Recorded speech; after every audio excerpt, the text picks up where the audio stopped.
Well, there was a fascinating report today which came out from the Lowy Institute, which was a survey of many of these 1.4 million Chinese Australians. It shows that WeChat is something that 36% of people are using several times a day.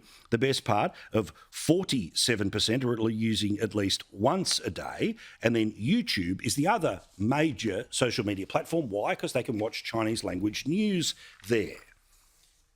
Now, let's compare that also to where people get their information from in terms of the broader media and specific media that comes in the Chinese language. Now, if you have a look at these numbers here, the number of people who in Australia are often or sometimes only getting their news as their major source from Chinese language news, you can see it's changed over the years, but it's still 75% are interacting with Chinese language news. And as the Sydney Morning Herald has reported, much of that news is now being vetted back through Beijing rather than being an independent voice of and for those people.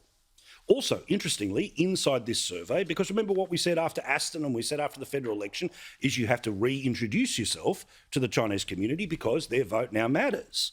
We'll talk about this in part with James Patterson as well. But 28% of Chinese Australians, according to this report, consider China's foreign policy a critical threat to Australia, compared to 65% of non-Chinese Australians. A quarter of all Chinese Australians see Russia as a critical threat, compared to 68% of all Australians. So see, if you're getting a major news source coming through from Beijing, guess what your messages start to be? A clear majority of Chinese Australians, 61%, say that they trust China a great deal, compared to just 12% of the wider population. Are they wrong? No. But if there are no other alternatives for language in news in the language of which you read, well, guess what? You end up reading the news that gets filtered by China.